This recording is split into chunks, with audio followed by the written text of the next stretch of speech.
Bismillahirrahmanirrahim. Assalamualaikum warahmatullahi wabarakatuh. Salam sejahtera bagi kita semua. Yang saya hormatin Bapak Wahyu Purbo Santoso, SE, MM, CPRM. Izinkan saya untuk menyampaikan presentasi memenuhi tugas kuliah ujian akhir semester ganjil tahun ajaran 2023 mata kuliah manajemen risiko. Saya Rizal Sapriyadi, NIM 220101080 dengan judul penerapan manajemen risiko bagi bank umum, peraturan OJK nomor 18/POJK.03/2016. Pendahuluan. Peningkatan proses risiko dilakukan melalui peningkatan fungsi identifikasi, pengukuran, pemantauan, dan pengendalian risiko terhadap seluruh faktor risiko yang berpengaruh secara signifikan terhadap kondisi keuangan bank guna mencegah atau meminimalkan kerugian yang timbul dari kegiatan bank ataupun mencegah hal yang dapat mengganggu kelangsungan usaha bank. Diatur dalam POJK nomor 18/POJK.03/2016 pasal 2 ayat 1 menjelaskan bahwa bank wajib menerapkan manajemen risiko secara efektif, baik untuk bank secara individu maupun bank secara konsolidasi dengan perusahaan. Penerapan manajemen risiko harus diawasi secara aktif oleh direksi dan dewan komisaris bank, melakukan kebijakan prosedur manajemen risiko, serta bank juga menetapkan limit dan risiko tersebut. Kecukupan proses identifikasi risiko serta sistem informasi manajemen risiko, dan bank wajib melakukan pengendalian intern secara menyeluruh. Ruang lingkup manajemen risiko, pengawasan aktif dewan komisaris dan direksi. Penerapan manajemen risiko dilakukan berdasarkan wewenang dan tanggung jawab yang jelas pada masing-masing pihak sesuai jenjang jabatan untuk mendukung penerapan manajemen risiko secara efektif. Oleh karena itu, peran aktif direksi dan dewan komisaris bertanggung jawab atas efektivitas penerapan manajemen risiko dan memahami dengan baik jenis dan tingkat risiko yang melekat pada kegiatan bisnis yang dijalankan dan memberikan arahan yang jelas, melakukan pengawasan dan mitigasi secara aktif, serta mengembangkan budaya manajemen risiko di bank. Ruang lingkup manajemen risiko. Adapun risiko-risiko yang dialami bank sebagai berikut: risiko kredit, risiko yang disebabkan oleh kegiatan pihak lain dalam memenuhi kewajiban terhadap bank termasuk kegagalan debitur, risiko konsentrasi kredit, counterparty credit risk, dan settlement risk. Risiko pasar.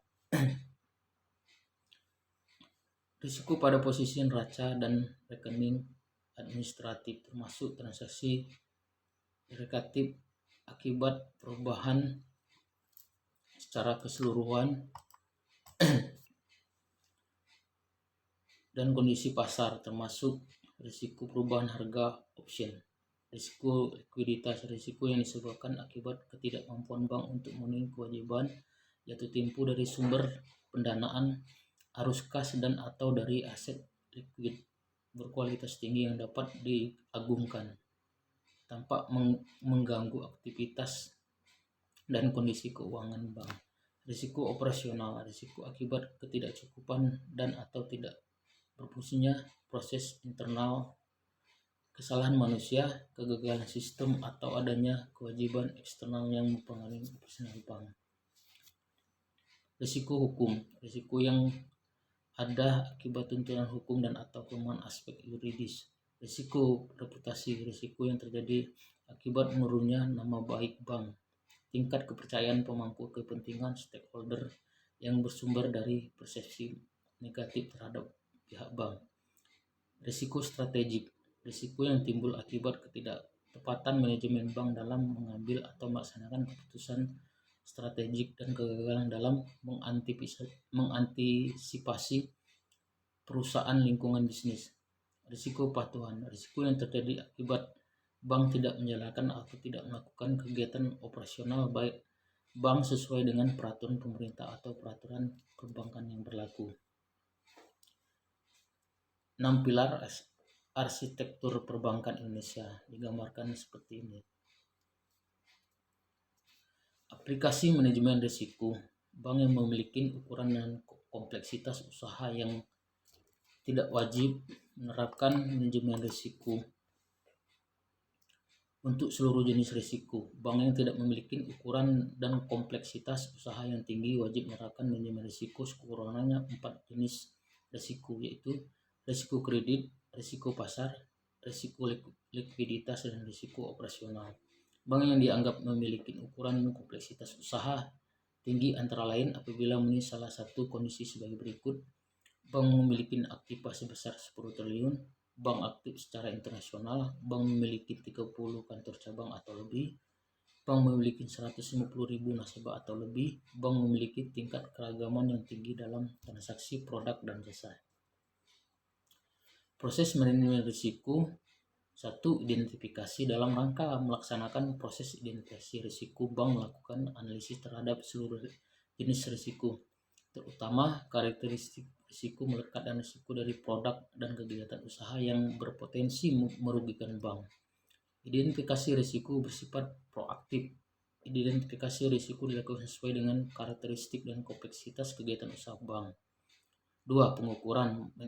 Mengevaluasi secara berkala dan sesuai dengan aturan yang berlaku dan prosedur yang digunakan untuk mengukur risiko serta menyempurnakan sistem pengukuran risiko dalam hal terdapat perubahan kegiatan usaha bank, produk, transaksi, dan faktor risiko yang bersifat material sehingga dapat diambil tindakan mitigasi risiko. 3. Pemantauan. Sistem pemantauan risiko antara lain mencakup konsistensi pelaksanaan dengan kebijakan dan prosedur yang ditetapkan dan peraturan terkait eksternal lainnya. Pemantauan didukung oleh sistem informasi manajemen risiko dan sesuai dengan kebutuhan dan dalam rangka penerapan manajemen risiko yang efektif. Pengendalian. 4. Pengendalian. Proses pengendalian risiko yang ditetapkan bank disesuaikan dengan exposure risiko maupun tingkat risiko yang diambil dan toleransi risiko. Hal ini dilakukan dengan memberikan tindak lanjut atas risiko yang bersifat material dan signifikan, peningkatan kontrol pengawasan melekat, dan pelaksanaan audit internal secara berkala. Selanjutnya, pengendalian intern dalam penerapan manajemen risiko. Sistem pengendalian intern dalam penerapan manajemen risiko paling sedikit mencakup: 1. Kesesuaian sistem pengendalian intern dengan jenis dan tingkat risiko yang melekat pada kegiatan usaha bank. 2. Penetapan wewenang dan tanggung jawab untuk pemantauan kepatuhan kebijakan dan prosedur manajemen risiko serta menetapkan limit risiko sebagaimana dimaksud dalam pasal 8 dan pasal 9. 3. Penetapan jalur pelaporan dan pemisahan fungsi yang jelas dari satuan kerja operasional kepada satuan kerja yang melaksanakan fungsi pengendalian. 4. Struktur organisasi yang menggambarkan secara kegiatan usaha bank. 5. Pelaporan keuangan dan kegiatan operasional yang akurat dan tepat waktu. 6. Kecukupan prosedur untuk memastikan kepatuhan bank terhadap ketentuan dan perundang-undangan.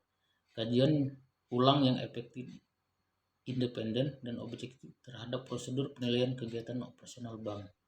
8. Pengujian dan kajian ulang yang memadai terhadap sistem informasi manajemen risiko. 9. Dokumentasi lengkap dan memadai terhadap prosedur operasional, cakupan dan temuan audit serta tanggapan pengurus bank berdasarkan hasil audit. 10. Verifikasi dan kajian ulang secara berkala berkesinambungan terhadap penanganan kelemahan bank yang bersifat material dan tindakan pengurus bank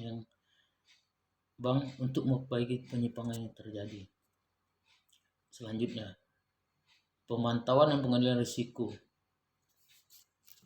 Wajib menerapkan manajemen risiko kepatuhan antara lain dengan: 1. Mewujudkan pelaksananya badan kepatuhan pada seluruh kegiatan usaha bank di setiap jenjang operasional, antara lain melalui pelaksanaan sosialisasi dan pelatihan atas ketentuan dan aturan yang berlaku serta memberikan masukan dan saran kepada unit-unit lain untuk memastikan kepatuhan bank. 2. Menilai evaluasi kecukupan dan kesesuaian kebijakan, ketentuan, sistem maupun prosedur yang dimiliki oleh bank dengan ketentuan dan peraturan yang berlaku. Memantau atau pelaksanaan prinsip kehati-hatian bank. 4. Mengolah risiko kepatuhan. Selain dilakukan melalui uji kepatuhan, juga dilakukan melalui pemantauan terhadap pemenuhan komitmen bank kepada regulator, baik berdasarkan hasil pemeriksaan regulator maupun melalui korespondensi antar bank dengan regulator. 5. Penerapan APU dan PPT di perbankan yang terdiri dari 5 prinsip utama, yaitu pengawasan aktif Dewan Komisaris dan Direksi, kebijakan dan prosedur, pengendalian internal, sistem informasi dan manajemen, serta sumber daya manusia dan pelatihan. Kesimpulan, penerapan manajemen risiko harus didukung dengan cara pengelolaannya. Pengelolaan manajemen risiko pada bank dapat dilakukan dengan 4 cara, yaitu mengidentifikasi, mengukur, memantau, dan mengendalikan risiko. Keuntungan dan manfaat manajemen risiko adalah dapat meningkatkan shareholder value, menciptakan infrastruktur manajemen risiko yang kokoh dalam rangka meningkatkan daya saing bank. Kendalanya, pengawasan akan penerapan manajemen risiko tergolong rendah dan sumber manusia yang belum siap. Demikian presentasi dari saya. Saya ucapkan terima kasih. Apabila ada kesalahan saya mohon maaf. Wassalamualaikum warahmatullahi wabarakatuh.